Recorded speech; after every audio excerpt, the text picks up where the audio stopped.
মোহাম্মদ কাউসার হোসেন। কাউসার ভাই, একেবারে ছোটবেলা থেকে যেখান থেকে বলার সেভাবেই বলবেন। জন্ম জেলা কোথায় আপনার? জি, আমার জন্ম জেলা হচ্ছে ঢাকা। তার আগে যদি একটু বলেন আপনার বয়স কত হতে পারে আনুমানিক এখন?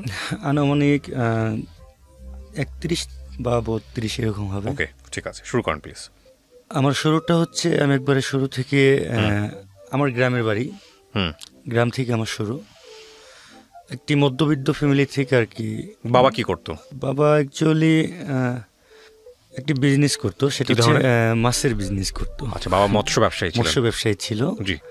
কিন্তু এখানে বলে নেওয়া ভালো, সেটা হচ্ছে আমি যখন ছোট তখন থেকে আমি যা দেখে আসছি সেটা হচ্ছে আমার বাবা আমাদের বাড়িতে থাকতো না। আচ্ছা, আমাদের বাড়িতে থাকতো না। পরবর্তীতে যখন নাকি আমার একটু বোঝ হয় তখন আমি বুঝতে পারি যে আমার বাবা সেকেন্ড আরেকটি বিয়ে করে সেখানে থাকে।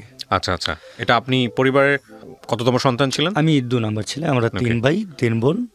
আমি হচ্ছে, আমার বোনেরা সব বড়, আর আমি হচ্ছে ভাইদের ভিতরে 2 নাম্বার, মানে মিজু বলে যেটাকে। ওকে। আমার বোঝ হওয়ার পরে যখন নাকি আমি দেখি যে আমার বাবা আমাদের বাড়িতে খুব কম আসে, তখন আস্তে আস্তে বুঝতে পারলাম যে না, আমার বাবা দ্বিতীয় আরেকটি বিয়ে করে ওইখানেই থাকে। তো ওরকমভাবে আসলে ফ্যামিলিতে মানে টেক কেয়ার মতো কেউ ছিল না, খেয়াল করার মতো ওরকমভাবে কেউ ছিল না। যদিও বাবা থাকে, মানে কথা বলে যে বাবা থাকে মানে মাথার ছায় বটগাছ হয়ে থাকে, তো ওই বটগাছটা আসলে পাইনি আমরা। আচ্ছা, আমাদের বাড়ির থেকে আমার নানুর বাড়িটা বেশি একটা ডিফারেন্ট না, খুব কাছাকাছি। আমাদের বেড়ে ওঠা আমার নানুর বাড়িতেই বেশি। আচ্ছা, ওইখান থেকে পড়াশোনা নানুর বাড়ি থেকে কিছুটা হয়েছে। তো যে বললাম না, মাথার উপরে বটগাছটা না থাকলে যাওয়া হয়, শাসন করার বাবা মতো কেউ নাই। কোথায় থাকতো উনি? আরেকজনের সঙ্গে থাকতেন? হ্যাঁ, আরেকজনের সাথে আরেক গ্রামে থাকতো, একই থানাতে তো, বাট আরেক গ্রামে থাকতো। আমাদের বাড়িতে আসতো কিন্তু খুব কম, ওরকমভাবে অতটা আমাদেরকে ফ্যামিলিকে কেয়ার করতো না। অথবা আমাদের খুব ধরা চলে যে একটু কষ্টই দিন কাটতো। আসলে ওই সময়ের কথা তো আমি বলতে পারবো না, বাট আমার বোঝ যত হয়েছে ওই সময় থেকে আর কি। জি জি, বলেন, সমস্যা নেই। হ্যাঁ, আপনি যখনকার গল্প বলতেছেন তখন আপনার বয়স কত? যখনকার বলতেছি তখন আমার বয়স 4 থেকে 5 বছর হবে। 4 থেকে 5 বছর, আচ্ছা। 4 বছর থেকে 5 বছর তখন আমি আমার নানুর বাড়ি থেকে পড়াশোনা করি। মোটামুটি আপনার ক্লাস 6 পর্যন্ত নানুর বাড়ি থেকে পড়াশোনা করি। আমি আমার বয়স যখন 12 থেকে 13 হবে, ক্লাস 6 থেকে যখন 7-এ উঠি, তখন আমার পড়াশোনা আমার হয় না আর কোনো একটি কারণে। কোনো একটি কারণ বলতে কি কারণ? ফ্যামিলিগত কারণ বা নিজেরও একটু ভুল আছে। নিজের ভুলটা, আমি তখন একটু অন্য টাইপের ছিলাম, মানে ওই মানুষের সাথে আড্ডা, আমার সেম বয়সী যারা ছিল, হ্যাঁ, অনেকে পড়াশোনা করতো, অনেকে পড়াশোনার বাইরে ছিল, ওই তাদের আড্ডায় আর কি একটু মানে বেখেয়ালি হয়ে গেছিলাম গা। তো বেখেয়ালি হওয়ার কারণে পড়াশোনাটা হয় নাই আমার। ওকে। তখন পড়াশোনা না হওয়ার কারণে ফ্যামিলিতে এমনিতেই থাকি। এমনি থাকাতে অনেক সময় দেখা যাচ্ছে ফ্যামিলি থেকে 2-4টা কথা বলে। আচ্ছা, পড়াশোনা করতেছি না বা কোনো কাজও করতেছি না, বা কোনো কাজ শিখতে দিলে ওই কাজটাও ঠিক মতো নিচ্ছি না, একটু উল্টাপাল্টাভাবে চলাফেরা করতেছি। জি। তখন আমি নিজ থেকেই আমাদের গ্রামের আমার খুব পরিচিত একজন ব্যক্তি, আমার হিসেবে বড় ভাইয়ের মতো হয়। তো সে আমাদের গ্রামে মানে গাড়ি চালাইতো, সেটাকে পাবলিক ট্রান্সপোর্ট যারাকে বলে। জি। এই পাবলিক ট্রান্সপোর্টে তখন তার সাথে একদিন আমি ঘুরতে যাই। আচ্ছা, তখন আমি ক্লাস 7-এ আর কি পড়াশোনা বাদ দিয়ে দিছি। ওকে। তখন আমার বয়স 12 থেকে 13 এরকমটাই হবে। ওইখানে ঘুরতে যাই, ঘুরে যাওয়ার পরে তাদের সাথে ঘুরে আমার খুব ভালো লাগে।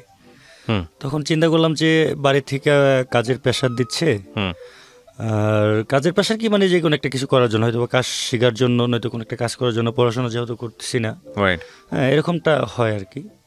তখন আমি এই কাজটার ভিতরে ঢুকে গেলাম। আচ্ছা।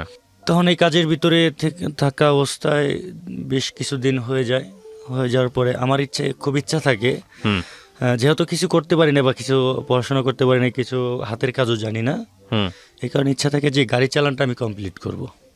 ওকে। গাড়ি চালানোটা কমপ্লিট করার ইচ্ছা থাকে, এই কারণে আমি আমার ওই ওস্তাদের সাথে থাকতে থাকি।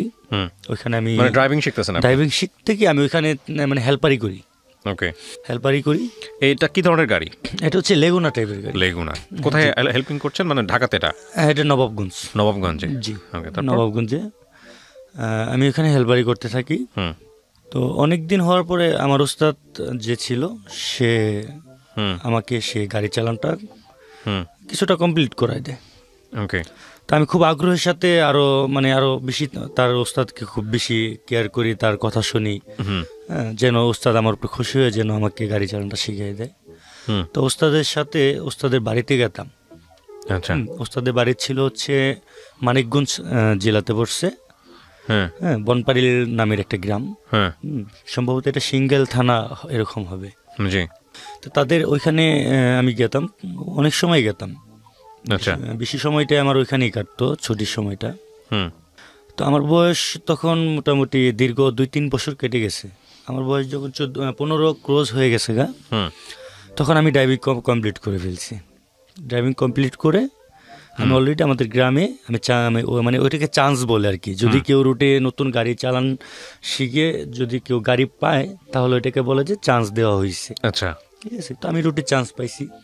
তো চান্স পড়লাম, আলহামদুলিল্লাহ আমি খুব খুশি হয়ে আমি আমার স্ট্যান্ডে বা বাজারে, হ্যাঁ, বা আমাদের সহকর্মী যারা আছে, সহপাঠী যারা আছে, সবাইকে মিষ্টি খাওয়াই। আচ্ছা, মিষ্টি খাওয়াই। তো আমি আবার ওস্তাদের বাসায় মিষ্টি খাওয়ানোর জন্য ওস্তাদের বাসায় যাই। ওস্তাদের বাসায় যাই। ওস্তাদের বাড়ির মানুষ আমাকে খুব ভালোবাসতো, খুব ভালোবাসতো। আমি তাদেরকেও আমি প্রচণ্ড পরিমাণে রেসপেক্ট করতাম, খুব ভালোবাসতাম। তারা আমাকে খুব ভালো, ছোট ছিলাম তো। জি। তখন আপনি পান নাই, লাইসেন্স পান নাই? না, তখন আমি লাইসেন্স পাইনি।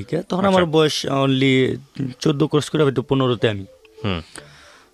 তখন আমি আমার ওস্তাদের বাসায় মিষ্টি দেওয়ার জন্য আমি যাই।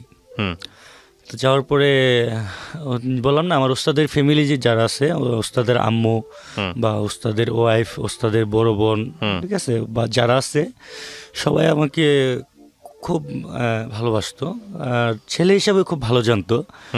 হ্যাঁ, যদিও এমনি মানে ফাঁকে একটু উল্টাপাল্টা এমনি দুষ্টামি ফাইলামি করতাম, কিন্তু কোনো ফ্যামিলিতে গেলে পরে একটু ভালোভাবে চলার চেষ্টা করতাম আর কি।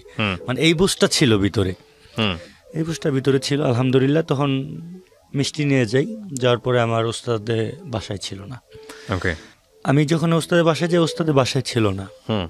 তো না থাকার কারণে আমার সেদিনকার রাতটা ওইখানেই থাকতে হয়। আমি আগে অনেক থাকছি আমার ওস্তাদের বাসায়।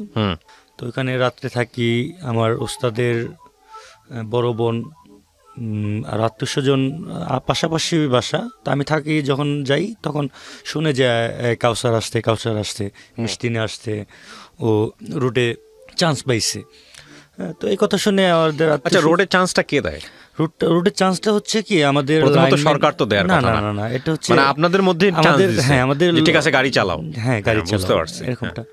মানে ওই কিলারটা হলো যে আমি আসলে বয়স হয় নাই, কিন্তু এমনি রুটে চালানোর মতো উপযোগ্য কিনা। আচ্ছা, সেই জিনিসটা তার আগে ক্লিয়ার। নিজেরাই আপনারা ওস্তাদ শাগরেদ মিলে ডিসাইড করেন আর কি, আপনাদের যে কমিউনিটি, লেগুনা কমিউনিটি আছে।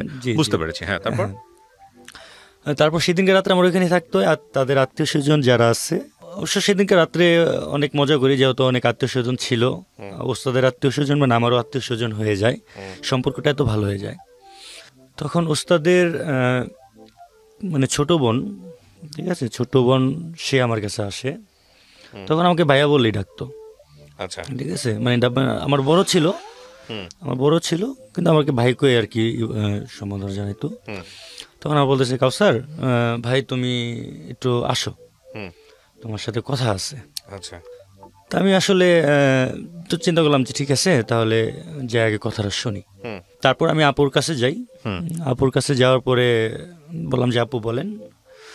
তখন বলতেছে যে কাউসার তুমি তো এখন রুটে চান্স পাইছো, তার মানে আগে তো ছিল হেল্পার, এখন হয়ে গেছো ড্রাইভার। তো আমি ছোট থেকেই আমি একটু উচালম্ব হয়ে গেছিলাম গা। হ্যাঁ, 14-15 বছর বয়সে আমি আমার গাওগতর ভালো ছিল, ইনশাল্লাহ ভালো ছিল। তো তখন আমাকে বলতেছে যে তোমাকে একটা প্রস্তাব দিব, ঠিক আছে, এই প্রস্তাবটা আমার ফ্যামিলি থেকে কিন্তু আমাকে বলছে, বলার জন্য আমি তোমাকে বলছি। যে বলেন, সমস্যা নেই। বলতেছে যে ইমুক আপুর যে মেয়েটা আছে না, ওই মেয়েটা তো চিনো তুমি? তা আমি বললাম যে হ্যাঁ আমি চিনি।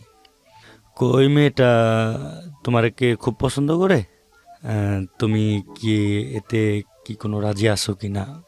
আসলে তখন আমি এই সম্বন্ধে কিছুই বুঝি না। হ্যাঁ, তখন আমি খুব মানে চিন্তায় পড়ে এলাম, পছন্দ করে কি, এটা পছন্দ করে এরকমটা ভাবতেছি। হ্যাঁ, তো আমি একটু মুচকি হাসি দিয়ে বললাম যে হ্যাঁ ভালো তো, আলহামদুলিল্লাহ, পছন্দ করা ভালো, আমিও তো আপনাদের সবাইকে পছন্দ করি। হ্যাঁ, আসলে যে এই পছন্দ কোন পছন্দ এই জিনিসটা আমার ভিতরে আসে নাই। তো তখন ওই ব্যাপারে সে আমার সাথে আর কথা বলে না। যখন আমি এই কথা বললে আমি হাসি দিয়ে উড়াই হেলাইছি কথাটা, ওরাই আমি চলে আসছি ওইখান থেকে। আচ্ছা, চলে আসার পরে রাত্রে ছিলাম ওইখানে। সকালবেলা উস্তাদ আসে, উস্তাদ আসার পরে উস্তাদের সাথে কথা হয়। কথা হওয়ার পর আমি চলে আসব, ঠিক তখন মানে একটি মানে ধারাবাহিকভাবে একটা মানে এর মতো অনেক লোকজন একসাথে জড়ো হয়ে, ঠিক আছে, তখন আমাকে উস্তাদ বলতেছে যে কাউসার, আমার এই মুখ বোনটা তো অবশ্যই তুমি চিনো, আর অমুক বোনের যে মেয়েটা ওকেও তো চিনো। আমাকে হ্যাঁ চিনি। ওই মেয়েটা তোমার খুব পছন্দ করে, তোমাকে বিয়ে করতে চায়। কত বয়স তখন আপনার? আমার বয়স তখন 15। মেয়ের বয়স কত? মেয়ের বয়স এরকমই হবে।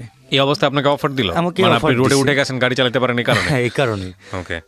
তখন আমি একদম মানে প্রেম ঘাবড়ে ভালোবাসা কি গেছি। বুঝতেন আপনি? মেয়েটাকে আগে থেকে চিনতেন, আমি দেখতেন? চিনতাম, কিন্তু আমি চিনতাম, একসাথে চলতাম, হ্যাঁ, কথা বলতাম, হ্যাঁ, কিন্তু এই যে পছন্দ করা বা প্রেম জিনিসটা, হ্যাঁ, ভালো এগুলো লাগা বুঝতেন জিনিসটা, এই জিনিসটা আমি ওরকম বুঝতামই না এক কথায়।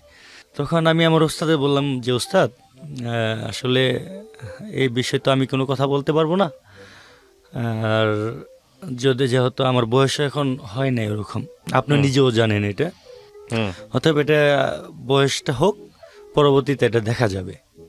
আমি এই কথা বলে আমি ওইখান থেকে চলে আসি। তো চলে আসার পর আমি আমার স্ট্যান্ডে আবার এসে আমি আবার গাড়ি চালাই। হ্যাঁ, তখন আমার মোবাইলে তখন হঠাৎ করে রাত্রে গাড়িতেই ঘুমাইতাম, তো আমার মোবাইলে SMS আসে। আচ্ছা, একটা SMS আসে, আমি আবার SMS দেখে আমি তার রিপ্লাই দিই। ঠিক আছে, যে ঠিক আছে, কে আপনি, চিনতে পারলাম না। আমি একটা রিপ্লাই দেওয়ার পরে সে আমাকে ফোন দেয়। ফোন দেওয়ার পরে আমি কথা বলি, আমি কি তাকে চিনি? সে ফোন দেওয়ার যখন পরিচয় দিতেছে তখন আমি তাকে চিনছি। চিনার পর যখন নাকি সে আমার সাথে একটা অন্য কথা বলতেছে, তখন আমি মানে না চিনার ভান ধরে রং নাম্বার ওর ফোনটা কেটে দিই।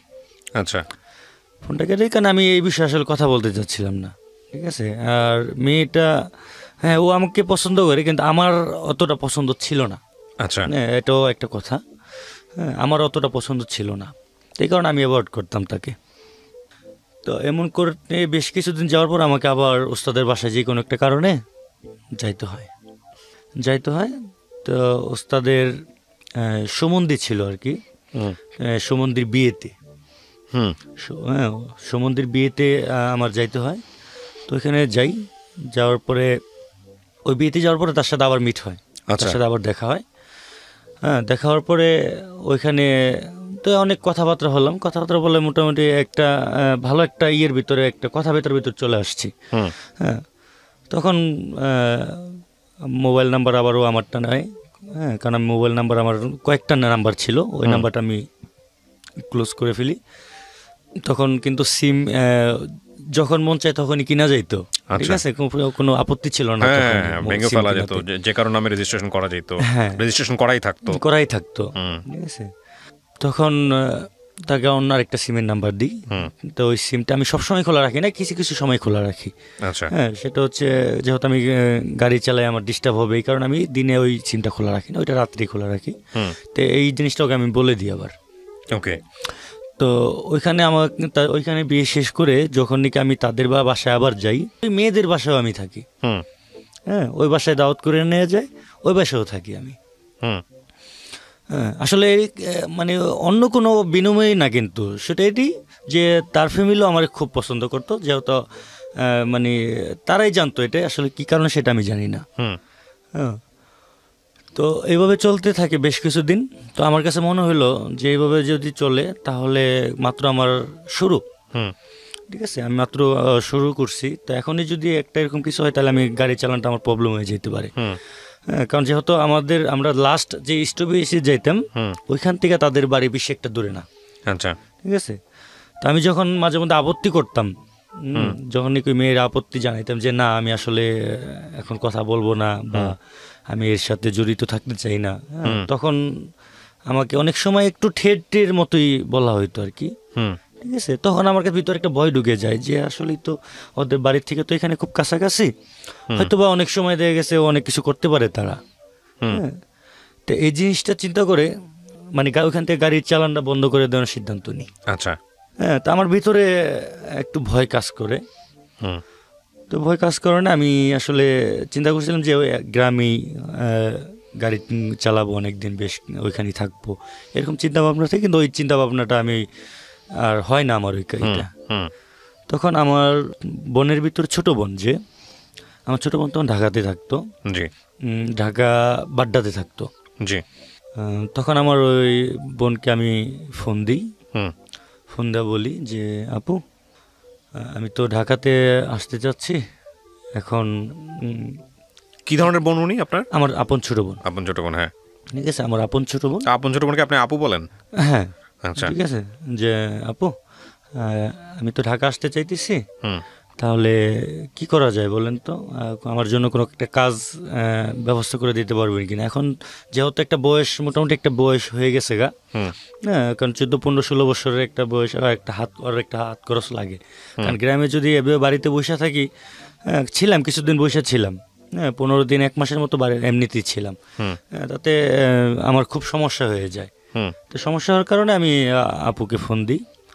তা আপু বললো যে ঠিক আছে তাহলে তোর ভাইয়ারে ফোন দিই। আচ্ছা, তখন আমি ভাইয়ারে ফোন দিই যে ভাইয়া আমি তো ঢাকাইতে চাইতেছি, তা আমাকে কোনো একটা কাজ, কোনো একটা চাকরি বা আমাকে ব্যবস্থা করে দেওয়া যায় কিনা। তো তাকে বললাম যে ভাইয়া আমার তো গাড়ি চালানোটা কমপ্লিট, কিন্তু আমি তো ঢাকাতে আসলাম, এখন চাকরি পাবো না যেহেতু আমার লাইসেন্স নাই। ওকে। তখন বললো যে হ্যাঁ ঠিক, সেটা ঠিক, সেটা তো পাবা না, তাহলে তুমি আসো, দেখি কি করা যায়, আসো দেখি কি করা যায়। তো চিন্তা করলাম যে ঠিক আছে, বাড়িতে অনেকদিন ধরে রয়েছি, কবে যাব সেটা বলে নাই। এই কথা বলার সাথে সাথে আমি খুব আগ্রহের সাথে খুশি হয়ে বাড়ির থেকে মানে ব্যাগ টেক নিয়ে রওনা দিয়ে দিই। ওকে। হ্যাঁ, তাৎক্ষণিকভাবে আমি রওনা দিয়ে দিই। তখন আসি আমি বাড্ডাতে। তখন আমি আপুরে ফোন দিই, আপু বাসার ঠিকানা দেয়। তখন আমি বাসা ঠিকানা অনুযায়ী আমি বাসায় যাই। বাসায় যখন যাই তখন গেট দিয়ে যখনই আমি ঢুকবো, গেটগুলো কিন্তু একটু নিচে হয়, মানে পকেট গেট যেটাকে বলে, ঠিক আছে, পকেট গেটটি একটু নিচে হয়। তো আমি মাথা নিচে করে ঢুকতেছি, ঠিক ওই মুহূর্তেই মানে ওই পাশ থেকে, ভিতর ছাড় থেকে একটি মেয়ে, ঠিক আছে, ও বের হচ্ছে, হয়তো বা ও মানে একটু তাড়াহুড়া করে আসছে, নয়তো দূর দিয়ে আসছে, হ্যাঁ সেটা আমি জানি না, কিন্তু একটু করে আসছে। আসার সময় আমিও ঢুকতেছি, তো আমার সাথে একটি মানে বাড়ি খায়, মেয়েটা বাড়ি খায়, বাড়ি খায়। আমি যখন ভিতর ঢুকে পড়ছি তখন আমার সাথে একটা ধাক্কা খায়। তো ধাক্কা খাওয়ার পরে আমি কিছু মনে করি না, কারণ আমি তো আসলে গ্রামের ছেলে ছিলাম, তো ওরকমভাবে ওরকম কোনো রিয়াকশন ছিল না ভিতরে। তখন ও দেখে ও বের হয়ে যায়। আমি দেখলাম হচ্ছে ছোট একটা মেয়ে, ছোট একটা মেয়ে। তো এটা দেখে আমিও আমার মতো করে ভিতরে চলে যাই, ভিতরে যাই আপুর বাসায় যাই। আপুর বাসায় যাওয়ার পরে ওইখানে থাকি, থাকতে অবস্থায় তার অল্প কিছু দিনের ভিতরেই, মানে 2-3 দিনের ভিতরে আমার একটা চাকরি হয়ে যায়। কিসের চাকরি এটা? এটা হচ্ছে একটা বেসরকারি একটা ইন্স্যুরেন্স কোম্পানিতে, একটা যেটা তো লাইসেন্স নাই, চাকরি হলো কিভাবে? না, এটা বলতেছি, বেসরকারি একটা ইন্স্যুরেন্স কোম্পানিতে, যেটাকে আমরা মেশিন মানে পিয়ন বলি। ও আচ্ছা, ড্রাইভিং না, হ্যাঁ, প্রাইভেট না, মানে বেসরকারি, মানে আমি বলছি ড্রাইভিং চাকরি না, না ড্রাইভিং না, তখন তো আমার লাইসেন্স হয় পাইনি, এই কারণে আমার ওটা হয় না। তারপর তখন আমি যে একটা ইন্স্যুরেন্স কোম্পানিতে চাকরি নিই, চাকরি করা, এখন ওই থাকি আপুর বাসায়, আপুর বাসায় থাকি, আপুর বাসায় থেকে অফিস আসা যাওয়া করি। তো এর ভিতরে আমি ফলো করলাম যে আমার বাসায় প্রথমে যেদিনকে আসলাম সেদিনকে যে মেয়ের সাথে আমার সাথে একটা ধাক্কা হইলো, সেই মেয়েটা ওই বাসাতেই থাকে। আচ্ছা আচ্ছা, ঠিক আছে। আরেকটা জিনিস সেটা হচ্ছে যারা মধ্যবিত্ত ফ্যামিলি তারা কিন্তু ওই ঢাকা শহরে ওই দেখবেন যে ছোট ছোট রুম, মানে বারিন্দা সহকারে রুম থাকে, একটি বাড়ির ভিতরে 4টা 5টা 8টা এরকম রুম থাকে। ঠিক আছে, তো এতগুলো ফ্যামিলি মেম্বার ওইটার ভিতরে থাকে। তো আমার আপু এরকম একটা বাসায় ছিল, বারিন্দা ছিল, এখানে আমি থাকতাম। তো কি বেশ কিছুদিন পরে আমি ফলো করলাম যে ওই সেই মেয়েটা এই বাসায় থাকে। তো থাকে তো একটু ছোট ছিল, হ্যাঁ। তখন ও চিনলো আমাকে যে আমি এই রুমে যে থাকে তার ভাই। তো আমাদের ওই আপুর রুমে আসতো, তারপরে বললো যে আপু এটা কে, তারপর বলতেছে এটা আমার ছোট ভাই। ঠিক আছে, ও আসতে কয়েকদিন ধরে ও এখানে চাকরি করতেছে। তা আমার একটা ভাইগনা ছিল, ছোট্ট ছিল ভাইগনা। তো ভাইগনাকে টেনে মানে খুব বেশি সময়টাই আমাদের মানে আপুর রুমে ও থাকতো। ঠিক আছে, মানে ওই ভাগ্নিটাকে নিত, কোলে নিত। তো তখন থেকে আর কি দেখা। ঠিক আছে, তো ওইখান থেকে দেখার আমি ওরকমভাবে নিই নেই বিষয়টা, কারণ যেহেতু ছোট ছিল। মোটামুটি 6 মাস পার হয়ে যাওয়ার পরে আমার কাছে একটু তার প্রতি একটা অন্য একটা এনার্জি ফিল হলো। ঠিক আছে, তখন একটু দুষ্টামি ফাইলামি এক বাসায় থাকলে আর কি যা হয়। তো ওই একটু 6 মাস একটু পরিবর্তন হয়ে গেছে গা। হ্যাঁ, তো এক বাসায় থাকলে একটু ওই আপনার একটু দুষ্টামি ফাইলামি করি। তো এরকম করতে করতে এক পর্যায়ে আমার ওর প্রতি একটা মানে একটা মায়া সৃষ্টি হয়ে গেছে গা। ঠিক আছে, তো মায়াটা আসলে কিসের মায়া তখন বুঝতেছিলাম না। হ্যাঁ, তখন কথা যদি না বলতাম বা যদি না দেখতাম অফিস থেকে এসে, তাহলে আমার একটু মানে খুব মানে খারাপ লাগতো। আর মানে কারোর সাথে ওরকমভাবে কথা বলতে পারতাম না, মিজাজ খুব গরম লাগতো। তখন মানে তাদেরকে জিজ্ঞেস করতাম, মানে ওই ফ্যামিলির যারা ছিল, তার ছোট বোন ছিল, তার আম্মু ছিল, হ্যাঁ, বা তার পাশের বাসায় থাকতো তার বোন, হ্যাঁ, তাদেরকে জিজ্ঞেস করতাম যে ও কোথায় গেছে। আপনি ওকে কি নামে ডাকতেন সেটা? আমি ওকে রিয়া নামে ডাকতাম। রিয়া নামে, ওকে। হ্যাঁ হ্যাঁ, তখন আমি যখন কি বাসায় আসতাম, আসার পরে যখন কি রিয়াকে আমি দেখতাম না, তখন আমার খুব খারাপ লাগতো। আমি খুব ই করতাম, কোথায় গেছে ও, হ্যাঁ, এমন করতাম। তো বলতো যে হ্যাঁ আশেপাশে কোথাও আছে, তো ওরা দেখতাম। দেখা যখন নাকি আসতো তখন ওরা আমি খুব ওর সাথে রাগ করতাম। কিরে তুই জানোস না, হ্যাঁ তুই না আর কি তুমি করে বলতাম, কি তুমি জানো না যে আমি এই টাইমে আসি, এটা আমি কোথায় যাও তুমি। তখন ও আবার খুব রাগ হইতো যে কেন আমি এই টাইমে আপনি আসবেন যখন তখন আমি এখানে কেন থাকবো। হ্যাঁ, মানে ওই সময়টা আমি ভুলে যেতাম আসলে কেন। ঠিক আছে, কিন্তু আমার কাছে মনে হইতো যে না ওরা এই সময় থাকতে হবে, এইটা আমি মনে করতাম। তারপরে বেশ কিছুদিন এভাবেই যায়। এই বসে যাওয়ার পরে 2008 ছিল 2008-এর ঘটনা। এটা 2008-এর ঘটনা ছিল। 2008 থেকে পার হয়ে 2009 সাল চলে আসে। 2009 যখন আসে তখন আমি সরাসরি আমাদের 2009 যে প্রথমে যে করবো রোজার হিটটা হয়, ওর আবার খুব কালো ড্রেস খুব পছন্দ ছিল। কালো ড্রেসটা খুব পছন্দ ছিল। তখন ও নিজে কালো ড্রেস কিনে, ঈদের ভিতরে কালো ড্রেস কিনে তখন আমাকে দেখায় যে ভাইয়া আমরা মার্কেট করে আসছি, এই যে এই ড্রেসটা আমার। তো আমি বললাম যে কালো ড্রেস কেন, কালো ড্রেস তো ভালো লাগে না। কয় না আমার কাছে খুব ভালো লাগে। তো কালোর কথা যখন বলছে ওর খুব ভালো লাগে, তখন আমি নিজেও যাই, মার্কেটে যাই, যা আমার জন্য আমি কালো ড্রেস কিনি, একটা কালো শার্ট কিনি, একটা পেন কিনি, কালো যাই কিনি সব কালো কিনি। কেনার পর তো চিন্তা ভাবনা যে এতদিন শুধু এইভাবে কথা বলে যাচ্ছি যে ঈদের দিন আমি ওরে মানে প্রপোজ করব। তো এই চিন্তা ভাবনা আমার ভিতরে আসে। তখন ঈদের দিন সত্যি সত্যি নামাজ পড়ে আমি ওদের বাসার সামনে, এর ভিতরে আবার আমরা ওই বাসায় থেকে চলে গেছি। ওই বাসায় থেকে আমরা অন্য একটা বাসায় চলে গেছি। তখন ওই বাসার ওই গলিটার ভিতরে আসতাম, আইসা দাঁড়ায় থাকতাম অনেক সময় ওকে দেওয়ার জন্য। ওই জিনিসটা বুঝতো, ও দূরে থেকে দেখতো আমাকে, হ্যাঁ, অনেক সময় ও আমাকে ইশারা দিত, হ্যাঁ, ও হাসি দিত। হ্যাঁ, আসলে কি এমনি তার ওই আমার একা ওর প্রতি মানে ভালোবাসাটা জন্ম হয় নাই, ওরও কিছুটা ছিল ইঙ্গিত ছিল আর কি, হ্যাঁ কখনো মুখে বলা হয় নাই, কিন্তু আকার ইঙ্গিতে যেটা বলে মানে ইশারা, ঠিক আছে। আমি যদি ওর একটা কথা বলতাম, দূর থেকে ইশারা দিতাম, সেটা দূর থেকে ও রিটার্ন ইশারা দিত, হ্যাঁ এইভাবে কথা হতো আমাদের। তো আমি ওরে ঈদের দিন মানে প্রপোজ করার জন্য ওদের গেটের সামনে দাঁড়ায় থাকি, মানে গলির মাথায় দাঁড়ায় থাকি। তো ও আসতেছে না, ঠিক আছে, অনেক সময় পার হয়ে গেছে কিন্তু আইতেছে না, মানে কি আমি বুঝতেছি না যে ও কি বের হয়ে গেছে বাসায় থেকে না বাসায় আসছে। তো এই চিন্তা ভাবনা করতে করতে আমার খুব মানে খুব মেজাজ গরম হচ্ছে। তো আমি দাঁড়াই আছি, তো হঠাৎ করে দেখি যে না, হ্যাঁ ও বাসাতে বের হয়েছে। তো বাসা থেকে বের হয়েছে দেখে আমি খুব খুশি হলাম। ও আসলো, আসার পরে আমার সামনে সরাসরি এসে ও আমাকে একটা কথা বলে, মানে খুব সুন্দর লাগতেছে বা ভালো লাগতেছে এরকম একটা কথা বলে। যেহেতু ওর পছন্দের যে কালারটা, ওই কালারের ড্রেস পরছি, হ্যাঁ ও কালো পরছে আমিও কালো পরছি, তো আমাকে এই কথাটা বলে। তো বলার পর আমিও খুব খুশি হই কথাটা শোনার পরে।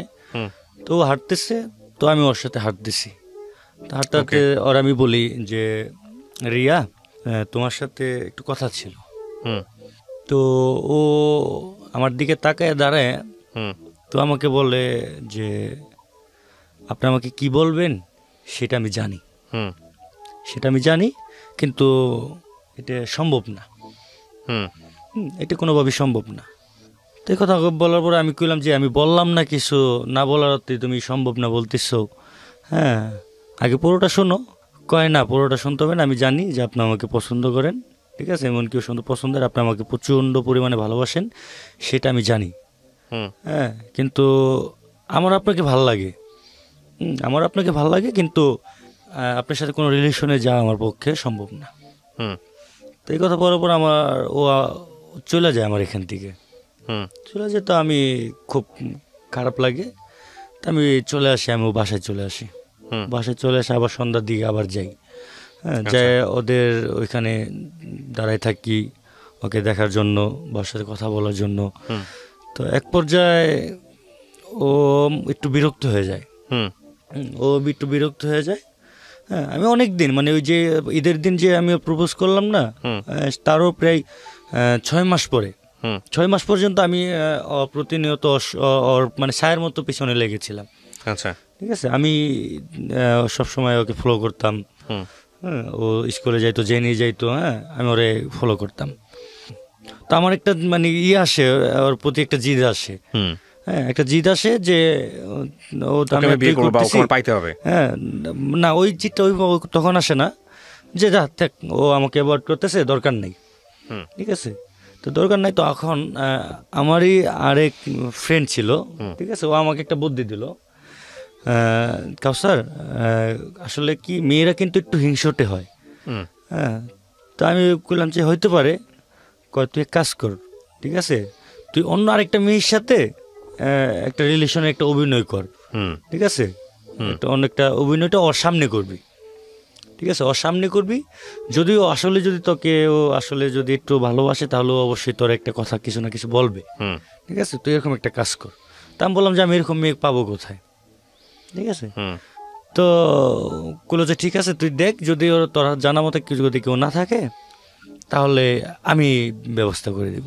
মেয়ে আছে, ঠিক আছে, তো ওই মেয়েটাকে আমি বলি যে এই মুখ শোনো, এরকম একটা ব্যাপার, আমি চাই তুমি একটু আমার সাথে খালি আসো, হ্যাঁ ওর সামনে, ঠিক আছে, ঠিক আছে। আমি ওকে ডাকার আগে আমি যখন নাকি ওই মেয়ের কাছে মানে ওর রিয়ার সামনে ওকে নিয়ে যাব, ঠিক আছে, তার আগেই ওই মেয়েটা মানে আমি যে মেয়েটাকে রাজি করছি অভিনয়ের জন্য, হ্যাঁ ওই মেয়েটা হয়তো ওই মেয়েটা ওর বাসায় থাকি তো আমি অনেক দিন ধরে, ওই মেয়েটা আমাকে খুব লাইক করতো আর কি, খুব পছন্দ করতো। তো এই পছন্দের ব্যাপারটা ওর বান্ধবীকে জানাবে বলে, ঠিক আছে, ওর বান্ধবীকে ফোন দিয়ে ডাকে যে এমুক জায়গায় আয়, না ওরা দুজন একত্রিত হয়, একত্রিত হলে পরে আমি অফিসে ছিলাম, তা আমাকে ফোন দেয় যে মেয়েটার সাথে আপনার অভিনয় করার কথা সেই মেয়ে কাজ করতেছে, হ্যাঁ সেই মেয়ে জানে না আপনি তার সঙ্গে অভিনয় করবেন, না সেটা বলা হয় যে না সত্যি সত্যি হচ্ছে, না না মেয়েটাকে আমি বলছি যে দেখো আমি একটা মেয়ের সাথে এবং আমি তোমার সামনে তোমাকে নিয়ে সামনে যাবো, জিনিসটা বোঝানোর জন্য যে তোমার সাথে আমার সাথে একটা রিলেশন আছে, এই জিনিসটা বোঝানোর জন্য। তাহলে এই মেয়ে আবার আপনাকে পছন্দ করে, ওই মেয়েটা আমাকে অনেক দিন ধরে খুব পছন্দ করতো, ঠিক আছে। মেয়ে রাজি হলো কেন এসবের জন্য? রাজি হয়ে গেছে আর কি কোনো একটা কারণে, সেটা জানি না আমি। তারপর কি হলো? তো ওই মেয়েটা আমি যখন অফিসে, তখন আমাকে ফোন দেয়, ঠিক আছে, যে আপনি কই? আমি বললাম যে আমি অফিসে। কয় আচ্ছা সরাসরি মুখ জায়গায় আইসেন। কেন? কয় এখানে আইসেন, একটু কাজ আছে। ঠিক আছে, আচ্ছা ঠিক আছে কাজ আছে। তো আমি ওইখানে যাই, ঠিক আছে। যাওয়ার পরে মানে আমি অবাক হয়ে যাই গে, ঠিক আছে। এটা আসলে দুর্ভাগ্যবশত আমি যেই মেয়েকে ভাও করছি ওই মেয়ে আর আমি যেই মেয়েকে পছন্দ করি, রিয়া নামের যে মেয়েটা, এই মেয়ে একসাথে, ঠিক আছে। এখন আমি এই বিষয়টা জানতাম না যে এই দুইজনে পরিচিত, ঠিক আছে। দুইজনে যে পরিচিত, ওরা দুইজনে খুব ক্লোজ ফ্রেন্ড ছিল, দুজনে বান্ধবী ছিল, সেটা আমি জানতাম না। হ্যাঁ, তখন ওইখানে সরাসরি আমি জানতে পারি যে ওই মেয়েটা আর কি, ওই মেয়েটা আমাকে পছন্দ করে, ওকে দেখানোর জন্য ওরে ডাইকে নিয়ে আসছে, আর ওকে বলছে যে আমি নাকি ওকে ভালোবাসি। সেটা ওই মানে রিয়াকে বলছে। তো রিয়া তো এটা শোনার পর মানে ও একদম সরাসরি আমার দেখার পর তো খুব মানে একদম রাগ হয়ে মানে মানে একটু রাগ আর অভিমান দুটোটাই ছিল ওর চোখের ভিতরে। ওর চোখে পানি চলে আসছে। তো ওর চোখে পানি যখন চলে আসে, তখন আমি বুঝতে পারি যে কিছু একটা হয়েছে। তখন ও আমাকে ওদের বাসার ওইখানে আসতে বলে, রিয়া আসতে বলে, কয় যে আমাদের বাসার ওইখানে আসেন। তো আমি ওখান থেকে নগদেই চলে যাই। চলে যাওয়ার পরে সন্ধ্যার সময় ওদের বাসার গলিতে যাই। তো গলিতে যখন যাই, তখন ও আমাকে বলে যে কাউসার ভাই আপনি এই কাজটা করতে পারলেন? তখন আমি আবার একটু পার্ট নিয়ে বলি যে কিছু করার নাই, হ্যাঁ তুমি তো রাজি না, এই কারণে অন্য একটা দিক দিয়ে একটু চেষ্টা করতেছিলাম। হ্যাঁ, এই কথা বলার পরে তখন বলে যে ঠিক আছে আমি রাজি। তখন আমি রাজি যখন বলছে, তখন তো আলহামদুলিল্লাহ আমি খুশি, আলহামদুলিল্লাহ খুশি। তখন এইভাবেই কিছুদিন চলে। হ্যাঁ, ও দেখা প্রতিনিয়ত দেখা কথাবার্তা চলে। এভাবে করতে করতে হঠাৎ করে একদিন ওর আম্মুর সামনে মানে পড়ে যাই, বা ওর আম্মু কথা বলতে হ্যাঁ দেখে ফেলে। আমার সাথে যে কথা বলে সে আমার নাম্বারটা চিনে। তো আমি চেনার পরেও সে আমাকে সরাসরি রাস্তায় একদিন তার সাথে দেখা, তারপর 2-1 দিন পরেই তো আমাকে বলতেছে যে এই ছেলে, এই তাদের গ্রামের বাড়ি ছিল যশোরে, ঠিক আছে। তাদের ভাষাটা খুব সুন্দরভাবে বলে আর কি, শুদ্ধ ভাষায় বলে। তোমার তো সাহস কম না, তুমি আমার মেয়ের সাথে কথা বলো, তুমি আমার মেয়েকে প্রস্তাব দাও, বিয়ে করতে চাও, হ্যাঁ তোমার এত বড় সাহস। হ্যাঁ, তো এরকমভাবে আমাকে খুব অপমান করে আমাকে। তা আমার ভিতরে ওই কথাগুলো খুব মাইন্ডে লাগে যে রাস্তার ভিতরে আমাকে এতগুলা মানুষের সামনে এইভাবে কথাগুলো বললো। হ্যাঁ, খুব জিদ আসে আমার ভিতরে যে এই মেয়ে নিয়ে যেহেতু এত কাহিনী, তাহলে আমি কিছু একটা করবো, যাকে যদি বিয়ে করি বা এই মেয়েটাকেই করবো, আমি এরকম একটা জিদ নেই। তো ওইভাবে তখন আমি তাৎক্ষণিকভাবে আমি ওই মেয়ের সাথে কোনোভাবে কথা বলি, হ্যাঁ রিয়ার সাথে কোনোভাবে কথা বলি। কথা বলার পরে সে বলে যে না এটা কিছু হবে না, সমস্যা নেই। কিন্তু মেয়েটা আমাকে বলে না যে তার উপরেও খুব চাপ সৃষ্টি করে আর কি, কিন্তু আমার কাছে বলে না বিষয়টা। পরে আমি কোনোভাবে এর মাধ্যমে আমি জানতে পারি এটা। তখন ওই যে আমার ভিতরে একটা জিদ, হ্যাঁ আমাকে অপমান করছে, সেই জিদটা আমার মাথার ভিতরে বসেছিল। হ্যাঁ, আমি মানে যাই করি কোনো কাজে আমার মন বসতেছে না। হ্যাঁ, আমার কথা একটাই যে আমাকে অপমান করছে, সেই জিদটা আমার পূরণ করতে হবে। তখন ছিল 2010 সাল, জুলাই মাসের 4 তারিখ, জুলাই মাসের 4 তারিখ। সেদিনকে হঠাৎ করে আমি অফিসে না যেয়ে সকালবেলা আমি চলে আসি ওদের বাসার ওইখানে, অফিসের ডেসে অফিস যাবো চিন্তা ভাবনা করে, কিন্তু আমি আর অফিসে যাই না। তো না যেয়ে ওদের বাসার ওইখানে আসি, তখন ও আমাকে দেখে ও আসলে পরে ওরা আমি বলি যে রিয়া চলো আমরা চলে যাব, মানে বিয়ে শাদী করবো। হ্যাঁ, আপনার প্রিপারেশন ছিল এটা আমার ওই যে আমি আগে প্রায় 1 সপ্তাহ 10 দিনের মতো আমি এইটা আমি মানে করে রাখছি।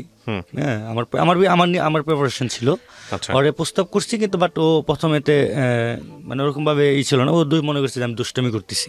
আচ্ছা, হ্যাঁ, তখন ও আমারে মানে হাসিতে বলে যে এটা কেমন কথা বলো। তা আমি বললাম যে হ্যাঁ সিরিয়াসলি আমরা এখনই চলে যাবো, ঠিক আছে। ও 1 কাপড়ে ছিল, তখন ওই আপত্তি জানায়, ওইটা আপত্তি জানায় যে ঠিক আছে তুমি যদি না যাও তাহলে এইখানে আমার সম্পর্কটা ক্লোজ হয়ে যাবে।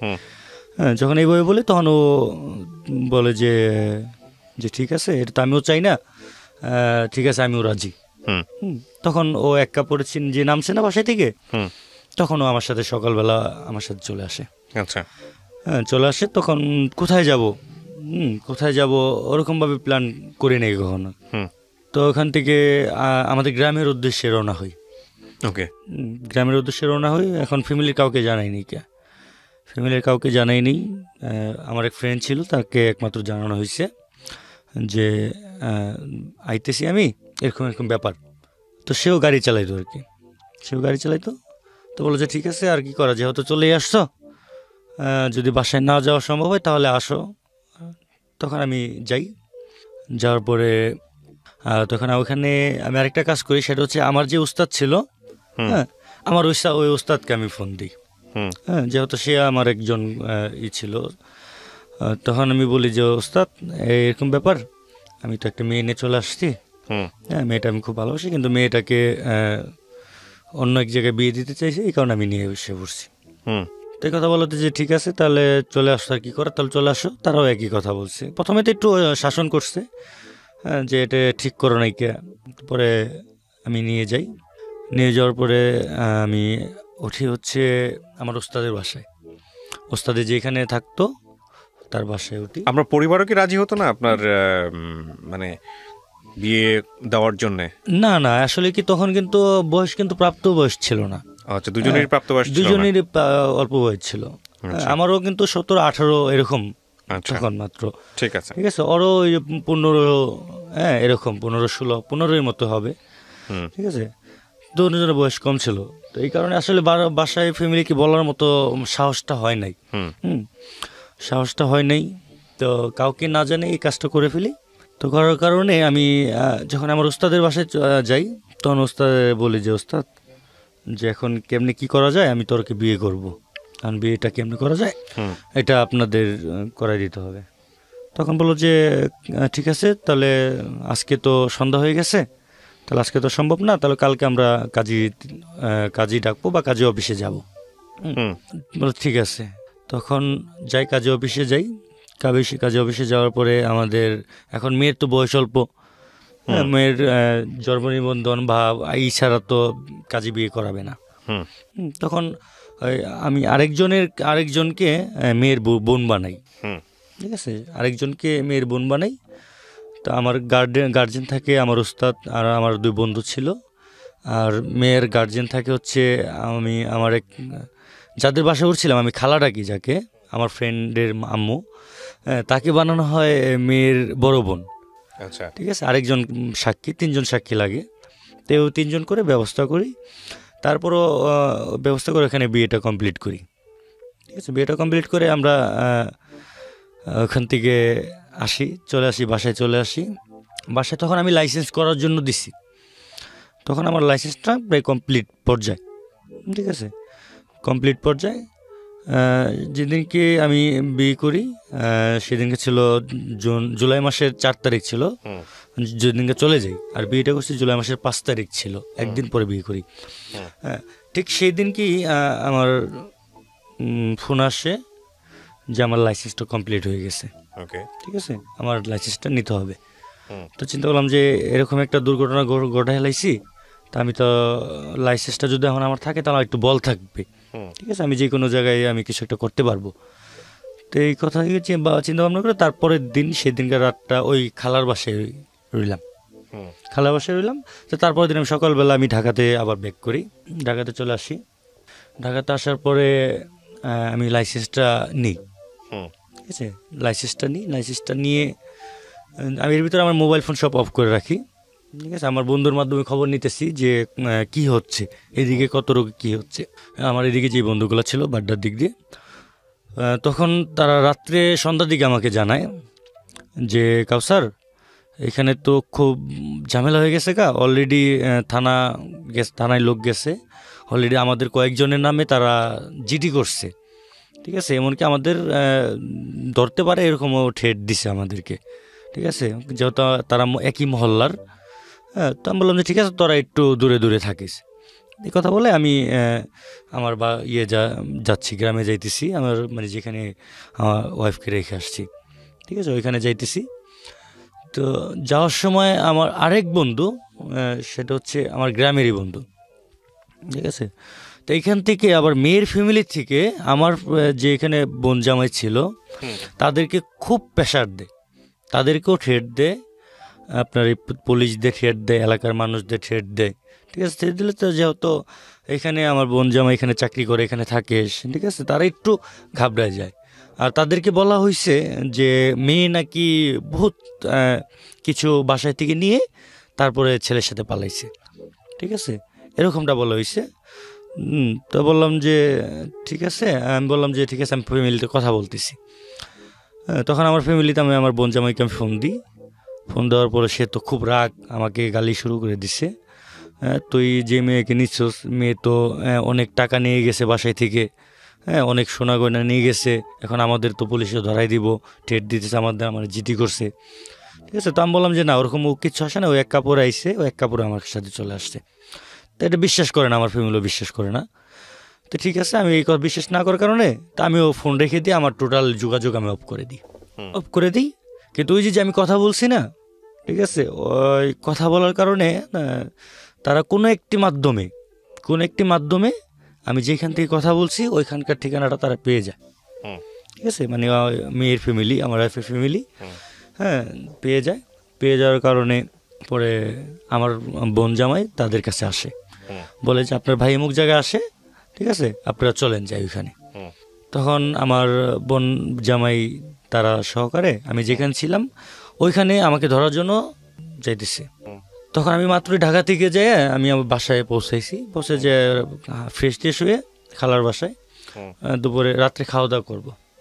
মাত্র খাইতে বসছি, আমি খাবো, ঠিক ওই মুহূর্তে আমার একটা ফোন আসে আমার গ্রামে আমার এক বন্ধুর, যে কাউসার তুই যেখানে থাকুস না কেন তো ওইখান থেকে সইরা যা। আচ্ছা। তা আমি বললাম কেন? যে তোর শ্বশুরবাড়ির লোকজন আমাদের গ্রাম পর্যন্ত চলে আসছে। তার মানে গ্রামে যদি চলে আসে, গ্রাম থেকে আমি যে গ্রামে ছিলাম ওইটা বেশি দূরত্ব না, ঠিক আছে, অল্প মানে 8 থেকে 10 কিলো হবে। তো এই কথা বলার সাথে সাথে আসলে খাওয়াটার হলো না, ঠিক আছে। জনি বলছে যে অলরেডি বের হয়ে গেছে তারা এখান থেকে, ঠিক আছে, তারা গাড়ি নিয়ে আসছে, এখান থেকে বের হয়ে গেছে গা, তখন আর খাওয়াটা হলো না। তখন না খেয়ে আমি নগদে হাত ধুয়ে ফেলি। তখন বলতেছে কি হয়েছে? তখন আমার যে খালা আমার ফ্রেন্ড ছিল, ওই ফ্রেন্ডদেরকে বলি যে এরকম ব্যাপার, ওইখান থেকে লোক যে বাসাটা ছিল, ঠিক আছে, পাশের যে বাসাটা ছিল ওই বাসায় আমার ওয়াইফকে রাখে। আমি আর আমার ফ্রেন্ড আমরা দূরে কোথাও চলে যাই, ঠিক আছে। আল্লাহর কি কাজ, আমি যখন নাকি ওই বাসা থেকে, গ্রামের বাসা তো একটু ফাঁক হয় আর কি, ঠিক আছে, আমি যখন বাসা থেকে নামি আর তারা অলরেডি এই পাশ থেকে বাসায় উঠে, মানে জাস্ট 2-4 সেকেন্ডের জন্য আমাকে দেখতে পারি না, ওকে, ঠিক আছে।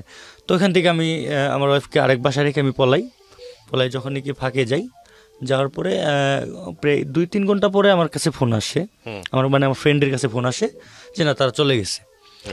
যে ঠিক আছে, যেহেতু চলে গেছে তাহলে ঠিক আছে, আমরা তাহলে এখন বাসায় যেতে পারি।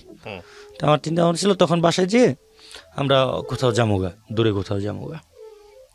বাসায় যাওয়ার পরে ওই আমার পাশের বাসায় যে আমার ওয়াইফকে রাখা হয়, ও খুব ভয় থাকে, ও কান্নাকাটি করে। যখন আমি আসি তখন আমাকে এক কথা আমাকে জড়াই ধরে খুব কান্না করতে থাকে, ঠিক আছে। সে আমাকে একটা কথাই বলে যে আমার ফ্যামিলি কিন্তু খুব এই বিষয়টাতে খুব সিরিয়াস, ঠিক আছে, যেভাবে হোক ওরা কিন্তু আমাকে বের করে নিয়ে যাবে, ঠিক আছে। আর আমাকে যদি নিয়ে যায় তাহলে আমি কোনোভাবেই সম্ভব না আমার পক্ষে যে তাদের ওইখানে যে আমি সুস্থ থাকা, আমি কিন্তু বাঁচবো না, ঠিক আছে, আমাকে এইভাবে বলে। তো আমি ওকে খুব সাহস দিচ্ছিলাম যে না সমস্যা নাই, ইনশাল্লাহ আমরা এখান থেকে এখন দূরে চলে যাব, অনেক দূরে যাবো। তো এইভাবে বলি। তখন রাত্রে বাজে প্রায় 10টার উপরে, আর গ্রামে তো 10টার উপরে অনেক। তো এত রাত্রে কোথায় যাব কোনো চিন্তা ভাবনা নেই, কিন্তু আমি বের হয়ে যাই কাউকে নিয়ে, ঠিক আছে, আমার ওয়াইফকে নিয়ে বের হয়ে যাই। বেরোনোর পর রাস্তা দিয়ে হাঁটতেছি, তো রাস্তাতে হাঁটার কারণে অনেক জায়গায় অনেক মানুষজন তো আমাদেরকে থামাইতেছে, ঠিক আছে, তো ওখান থেকে বাঁচার জন্য আমরা বলি যে এটা হচ্ছে আমার ওয়াইফ, ওর বাড়ি হচ্ছে ইমুক জায়গা, আমার ওই যে উস্তাদ ছিল না মানিকগঞ্জের, ওই উস্তাদের ওই বাসার ঠিকানা দিতেছি। যে আমার বাড়ি হচ্ছে ওইটা, আমার ওয়াইফের বাসা, হ্যাঁ, আমার শ্বশুর, মানে একটা মিথ্যা কথা বলি ওইখানে, ঠিক আছে, যে আমার শ্বশুর অনেক অসুস্থ, ঠিক আছে, ওইখানে তাকে দেখার জন্য যাচ্ছি, ঠিক আছে, এভাবে মিথ্যা কথা বলে যাইতেছি। পরে ওইখান থেকে যখন দেখছি না বারবার একই সমস্যা হইতেছে, তখন আরেকটা কাজ করি আমি, সেটা হচ্ছে যে বিকল্প আরেকটা রাস্তা, সেটা হচ্ছে চক দিয়ে, মানে বিল বলে যেটাকে, বিল বলে, বিল দিয়ে। তো এই রাত্রে দুইজনে বিল দিয়ে হাঁটতেছি, মানে অনেক আছে যেটা বলে যে দুঞ্চা ক্ষেত বলে, পাট ক্ষেত বলে, ঠিক আছে, এইসবের আইল দিয়ে হাঁটতেছি।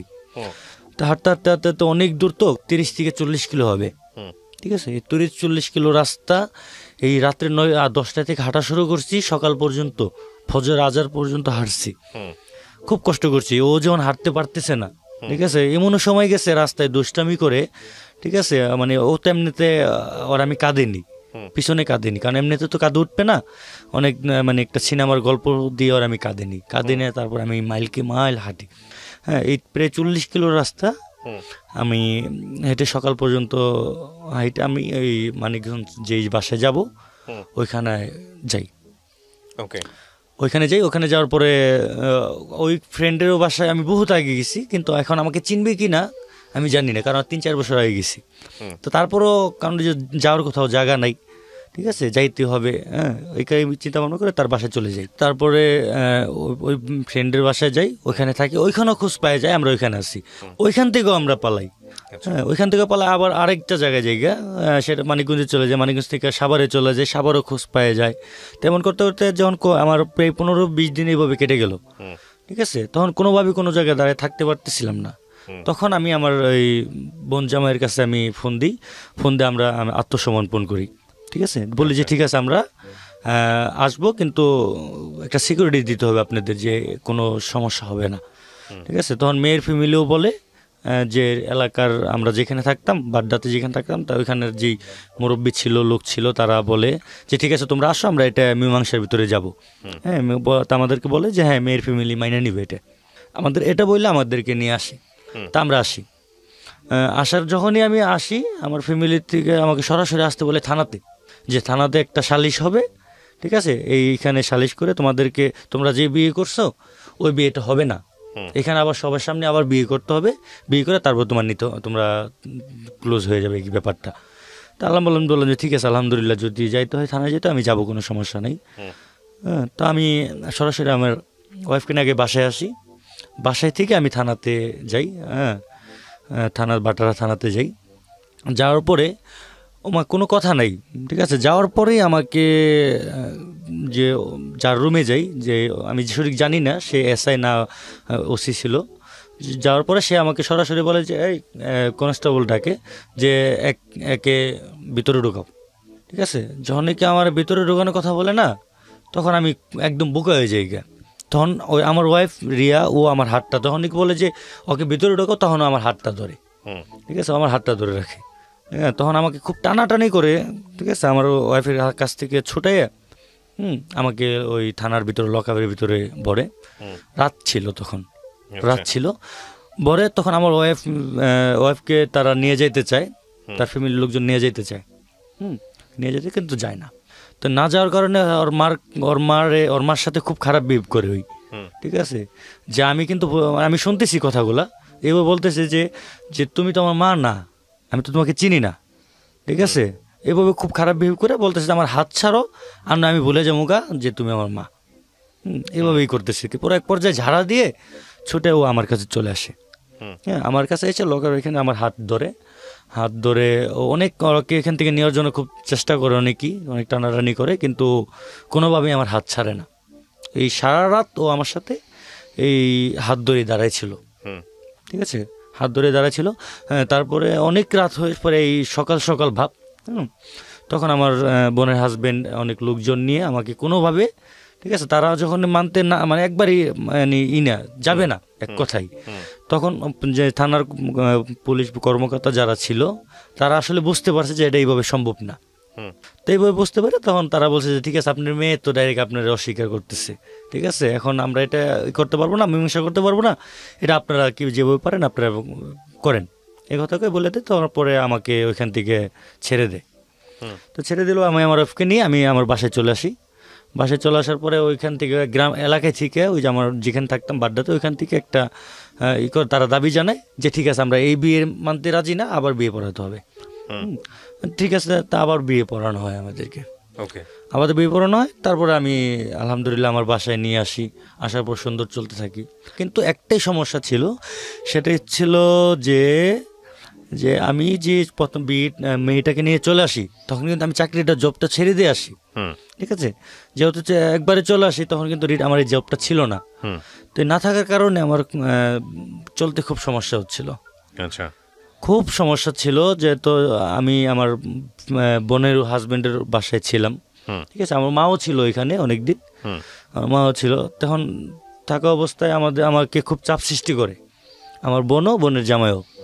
ঠিক আছে, এটা আমাকে চাপ সৃষ্টি করে যে তুই এখন বিয়ে শাদী করছিস, হ্যাঁ, এখন কিভাবে চলবি, কিভাবে করবি, চাকরি কি করবি না করবি তোর বিষয়, কেমনি কি করবি কর, আর নয়তো তুমি আর তোমার মতো করে থাকার চিন্তা ভাবনা করো।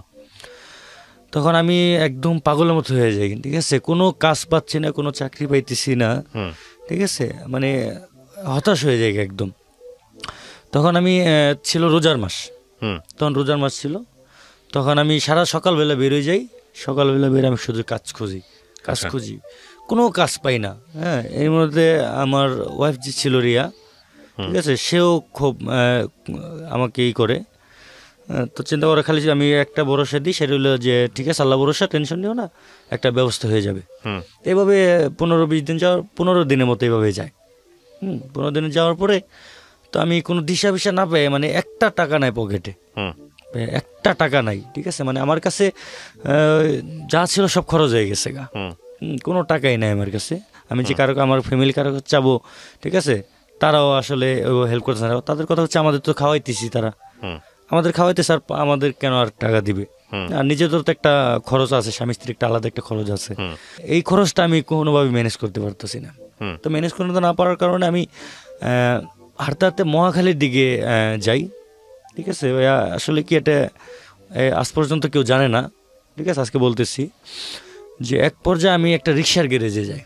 আচ্ছা, আমি একটা রিক্সার গ্যারেজে যাই, রিক্সার গ্যারেজওয়ালাকে তাকে বলি যে চাচা আমার বাসায় মুখ জায়গায়, তার আমি পরিচয় দিই, পরিচয় বল যে আমাকে একটা রিক্সা দেওয়ার জন্য, আমি চালাবো। তো সেই রিক্সার মালিক, সে আমাকে রিক্সা দেয় না। তো না দেওয়াতে ওইখানে আরেকজন মানে মুরব্বী ছিল, সেও রিক্সা চালায়। সে একটু অসুস্থ ছিল, হ্যাঁ অসুস্থ ছিল, কিন্তু সে অসুস্থ তার নিজের রিক্সা, তার নিজের রিক্সা। তখন সে আমাকে বললে, আমার কথাগুলো শুনে সে, তার হয়তো আমার প্রতি একটু খারাপ লাগে, একটু মায়া লাগে। তখন সে বলে যে ঠিক আছে তুমি আমার রিক্সাটা চালাইতে পারো, কিন্তু একবেলা। আচ্ছা, ঠিক আছে, কিন্তু একবেলা, আমি একবেলা চালাই, আমি ফুলবেলা চালাইতে পারি না। আমি একবেলা চালাই, তুমি একবেলা চালাইতে পারো। তো বললাম যে ঠিক আছে আমি একবেলা চালাবো।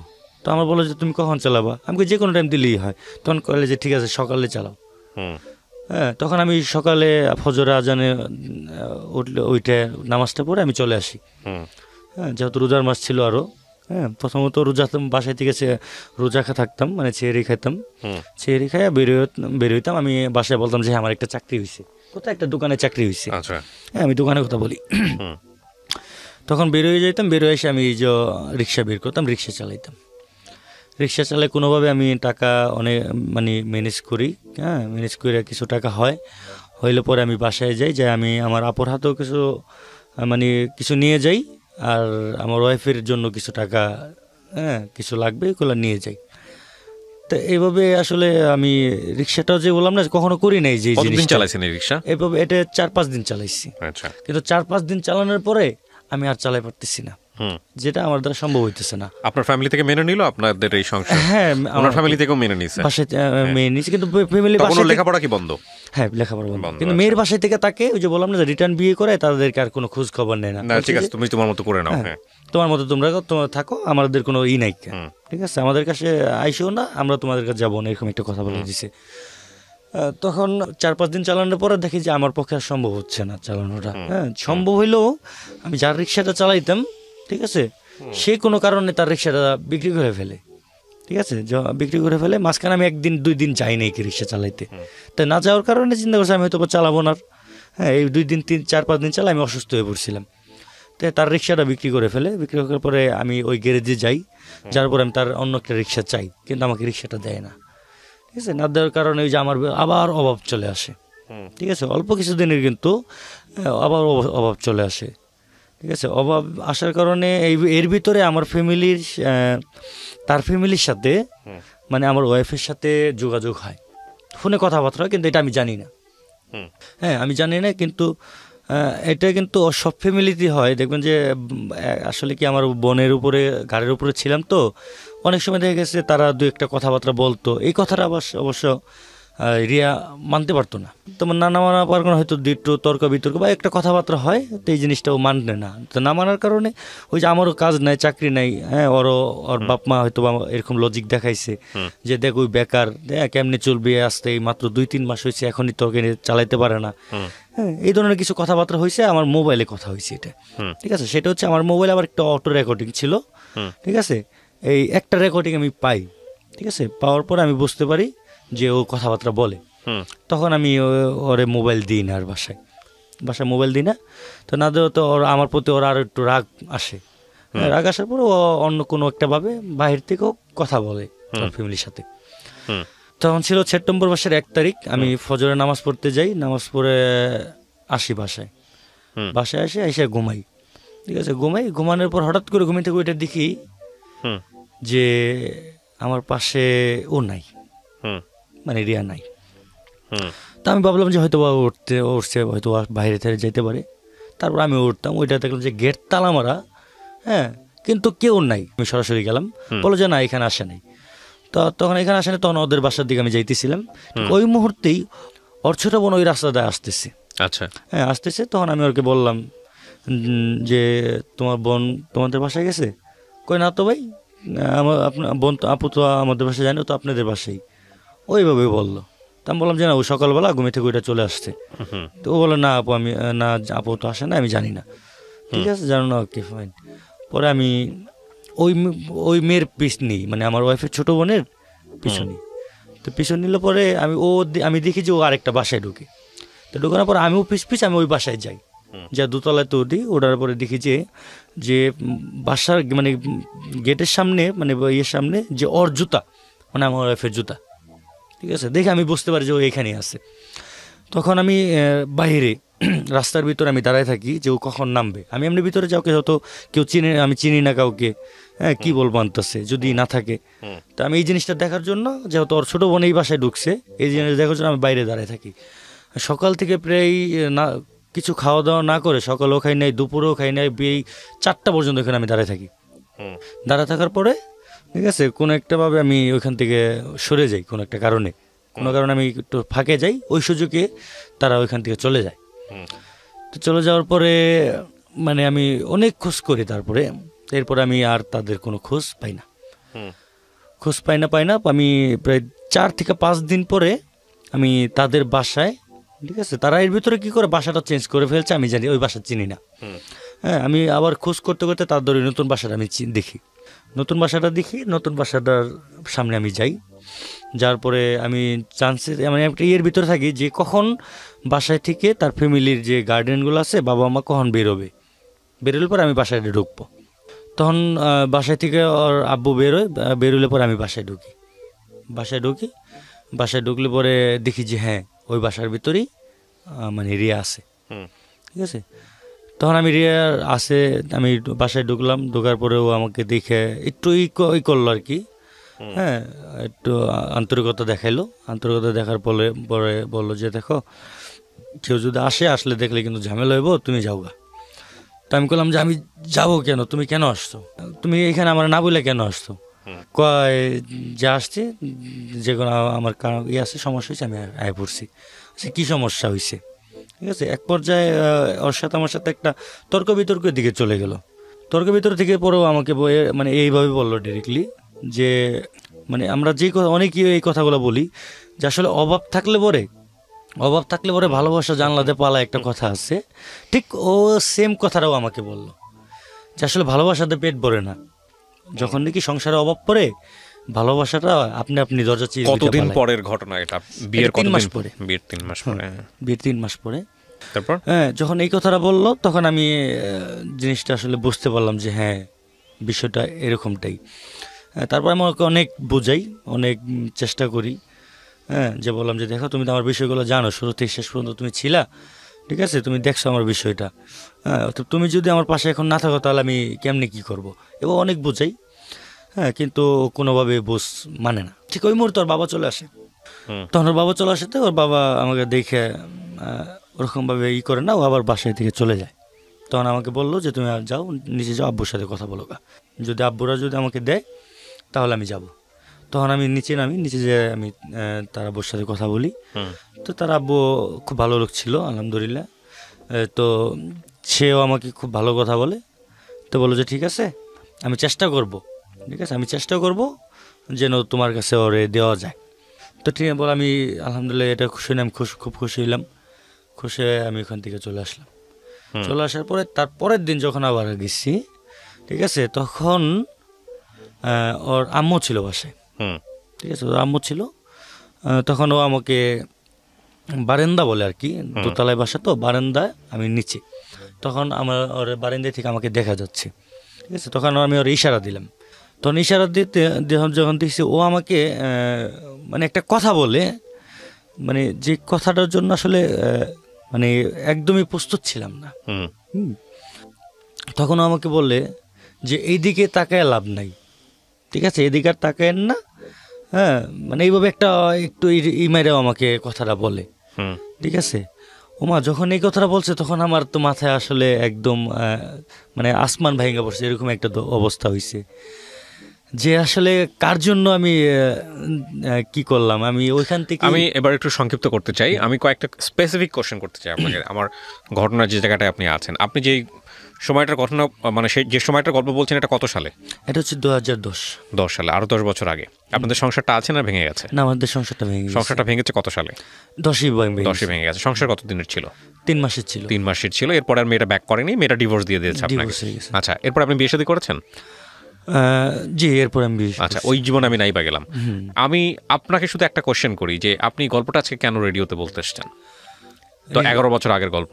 জি, আজকে এই কারণে বলতে আসছি যে একজন অপ্রাপ্ত বয়স্কর ছেলে, মানে প্রাপ্ত বয়স্ক না হয়ে যদি, ঠিক আছে, বিয়ে করে, মানে নিজের ইচ্ছাকৃতভাবে, তাহলে কখনোই তার জন্য ওইটা মানে শুভ কামনা হবে না, তার জন্য একটা ভালো ফল আপনি আপনার মতো করে যেটা বলেছেন সেটার যদি আমি এক লাইনে বলি, সেটা হচ্ছে যে আসলে প্রাপ্ত অপ্রাপ্ত বয়স্ক না, এটা এখানে বুঝদার ব্যাপারটা হচ্ছে বুঝদার। প্রথম কথা হচ্ছে যে একটা সংসার চালাতে গেলে শুধুমাত্র আবেগ দিয়ে সেটা চলে না, যেটা আমাদের সমাজে অহরহ ছেলেমেয়েরা ভুলটা করে। এটা নিয়ে আমি বহুবার আমি রেডিওতে বলেছি, বহুবার, এবং বলার মতো গল্প প্রচার করেছি।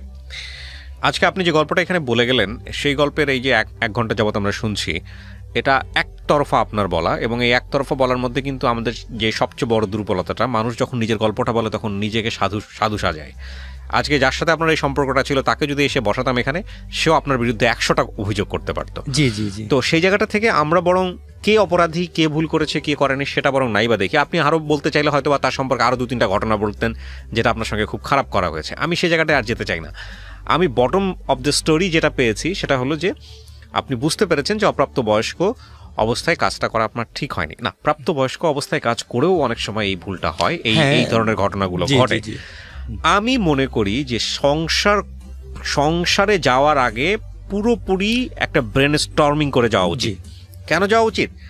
সংসারটা মানে হচ্ছে যে দুজন মানুষের মধ্যে একটা লিখিত চুক্তি যে সারাটা জীবন সুখে দুঃখে একসঙ্গে থাকবো। এইটা একটা লাইন শুনতে খুব ভালো লাগে, কিন্তু এটার পেছনে যে কত বড় একটা দায়িত্ববোধ, কত বড় একটা যুদ্ধ, কত বড় একটা স্যাক্রিফাইস লুকায় আছে, এইটা মানে মানে আমি যদি বলি যে এটা একটা ঘরের মতো, এই ঘরে না ঢোকার আগে কেউ টেরই পায় না, বিলিভও করতে চায় না, টেরও পায় না এবং বিলিভও করতে চায় না।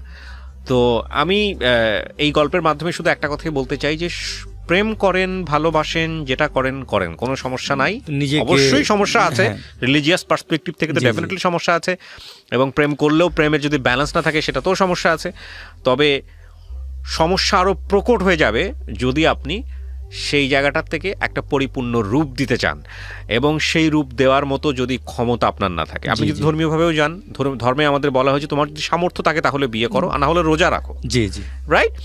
তো এই সামর্থ্যের জায়গাটা কিন্তু অনেক বড়। একটা হচ্ছে যে মনোজাগতিকভাবে আপনি প্রিপেয়ার কিনা, মানসিকভাবে আপনি শক্ত কিনা এই প্রতিকূল অবস্থা ফেস করার মতো।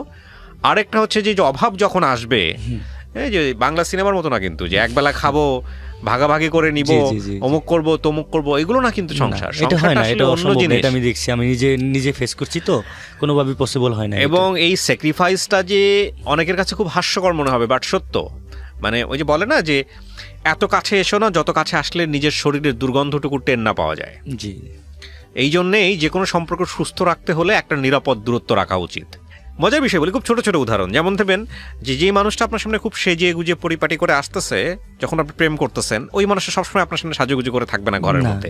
তখন দেখবেন তার এই চাল চলন ভাল লাগছে না, তার খাওয়ার স্টাইল ভাল লাগতেছে না, তার হাইজিন আপনার পছন্দ হচ্ছে না, বা আপনার হাইজিন তার পছন্দ হচ্ছে না।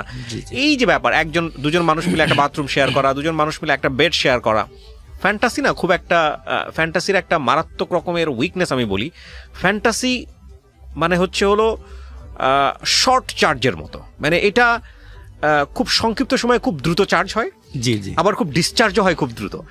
সো এই ফ্যান্টাসি নিয়ে আসলে লাইফ চলে না, এবং এখানে ম্যাচুরিটিটা খুব খুব খুব ইম্পর্ট্যান্ট। আর আমাদের একটা কথা গুরুজনেরা বলেন, দুটো কথা বলেন, সেটাও যে অনেক সময় পারফেক্ট তা না, যে বিয়ে করার পরে 4-5 বছর কোনোরকমভাবে টিকে যেতে পারলে পুরো লাইফ লং টিকে থাকা যায়। কোনোবা একটা সমস্যা হচ্ছে তো একটা বাচ্চা নিয়ে ফেললে সমস্যার সমাধান হয়ে যাবে। আসলে বিষয়টা এরকম না। এই বুদ্ধি এটা আমাকে অনেক বুদ্ধি দিছিল, কিন্তু আসলে এটা হয় না। এগুলো একটা ভয়ঙ্কর রকম ভাবে বাজে বুদ্ধি আমি মনে করি। কারণ আপনি যদি মনে করেন যে দিন শেষে এই মানুষটাকে না হলে আপনার চলছে না, সেটা ভালোবাসার বাইরে গিয়েও কথাটা সত্য, আপনি তার উপর অনেক রকম ডিপেন্ডেন্ট, 2 দিনের বেশি 3 দিন বাইরে থাকতে পারেন না, তার জন্য আপনার খারাপ লাগে। এবং যত ঝগড়াঝাটি হোক না কেন, যে আপনার তাকে গিয়েই মিস করেন আপনি, বা ওই মানুষটাকেই আপনার ভালো লাগলে আপনার ওই মানুষের সাথে যখন আপনার একটা খারাপ সম্পর্ক চলে, তখন আপনার প্রেশার বেড়ে যায়।